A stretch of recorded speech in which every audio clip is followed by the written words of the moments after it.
So mga kautang, as a reviewer ng mga utangan online, hindi ko sinasabi or hindi namin talaga sinasabi na subukan ninyo yung mga utangan na nabanggit namin dito. So ito lamang po ay review na maaaring batayan ninyo kung kayo nga ba ay uutang dito or hindi. Para sa akin mga kautang, please do a research bago nyo i-proceed yung mga loan application na inuutangan ninyo. Kasi ngayon mga kautang, for today's video ay i-share ko ngayon sa iyo yung mga experiences no ng mga nag-comment dito sa akin channel. No, ang daming nag-comment dito na iniisip ko lahat na ma-replyan kayong lahat mga kautang para masagot lahat ng mga katanungan, yung mga inquiries niyo regarding sa mga loan app. At thankful din ako mga kautang sa inyo, sa lahat ng nag-shares ng kani-kanilang experiences sa mga utangan online. So ngayon, please continue watching this video dahil pag-uusapan natin ngayon yung interest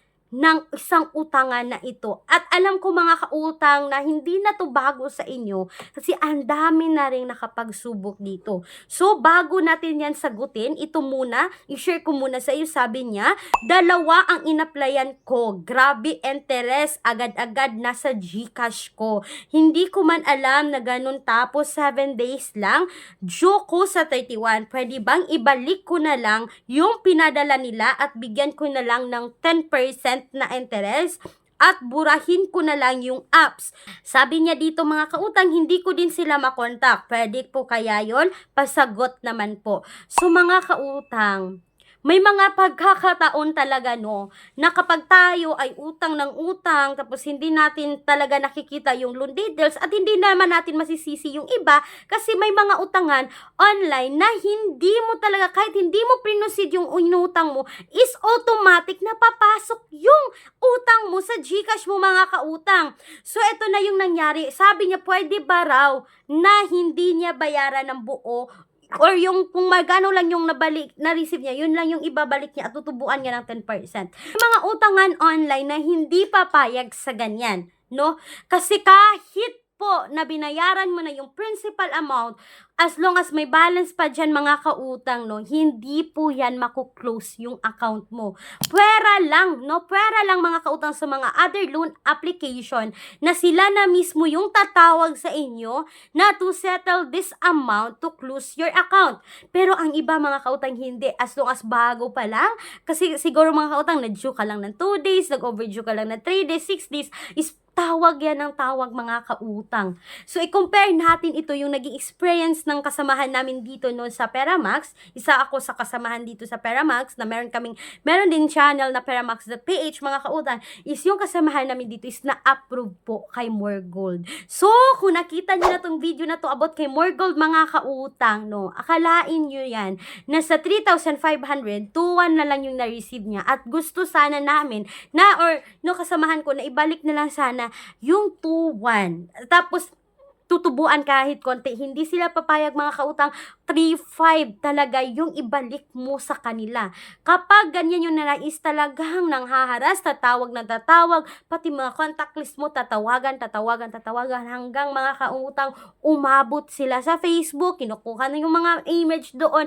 Yun yung nangyari, yung pinaka-worst na nangyari sa Morgold. So ito yun ma'am, para sa akin, wag, kasi kahit ganyan mga kautang, no, ito, tatawagan ka pa rin at tatawagan pa rin yan.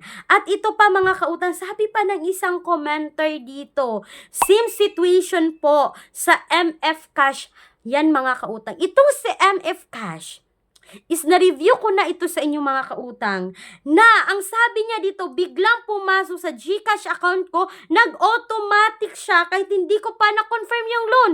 So mga kautang, na auto-approve siya kay MF Cash, no? Yung loan niya dito is 2,200, tas yung na-receive niya is 1,320, tapos babayaran niya mga kautang ng 2,188 in 7 days. What? At ito pa mga kautang, di ko binayaran. Oy, grabing harassment talaga na text. Even di mo reference number na nilagay, kinuha nila. Maging careful talaga. I-delete ang contacts. Grabe mangharas. Ni-report ko na din. So, ito na nga mga kautang. Kahit hindi daw niya contact person yung nilagay is na contact. So, lahat ng nasa contact list, itong si MF Cash mga kautang is nakukuha nila.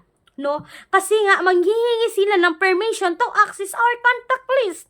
Yan din yung pinanghahawakan ng mga utangan online. Kapag hindi natin nabayaran mga kautang, talagang magugulo yung buhay natin sa ganitong mga utangan online. Kaya mga kautang, beware po kay More Gold, beware po dito kay MF Cash. Kasi parang magkapareha lang sila, pero pinaka-worst talaga yung nangyari dito sa amin kay More Gold. Kapag pinapasa na nila yan sa mga collection agent, ay, dyan na talaga lalabas kung papaano sila manghaharas para lang kayo ay makabayad. Kasi sobrang pananakot na talaga ng ginagawa ng ibang mga utangan online, mga kautang. May iba talaga na sobrang stress na kasi nga kinukuha na yung mga photo natin. Pati nga contact ng mama mo, contact ng papa mo is natitrace nila mga kautang. Kaya wag basta-basta wag magpadalos-dalos sa mga utangan online na ganito. Please do a research pa rin, no? Bago kayo umutang sa mga utangan online. Pero kung talagang need nyo talaga mga kautang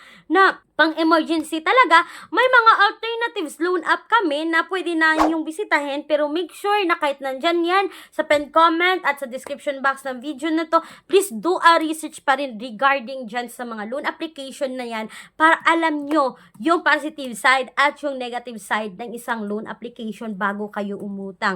May mga alternatives tayo mga kautang na hindi nyo na kailangan pag i-install, hindi nyo na kailangan pag i-download mga kautang kasi nga pwede kayo mag-apply direct website. At para sa akin, mas safe yung mga apply direct website is hindi sila nanghihingi ng permission to access po our phone. Iba po yung nag-i-install at nagda-download tayo mga kautang. So sana po ay nakatulong itong video na ito sa inyo. Sana po ay tinapos nyo hanggang dulo mga kautang para alam nyo talaga kung ano yung mga utangan online na dapat nyo talagang iwasan. So ito na, sobrang sakit na ng ulo nito yung mga nag-comment dito sa akin na ganyan yung mga nangyari sa kanila sa isang utangan online. At bago ko nga tapusin yung video na to mga kautang, kung kayo po ay employed or self-employed, meron kayo lahat ng mga requirements na kakailanganin sa pag-apply dito sa bangko, you can email me right away, clariza@gmail.com.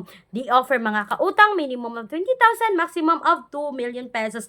Yes mga kautang, 100% legit po ito na bank personal loan. At please take note that all applications submitted is subject for bank approval. Once again, this is Clarice, ang inyong number 1 pala utang dahil utang is life. Bye bye bye mga kautang!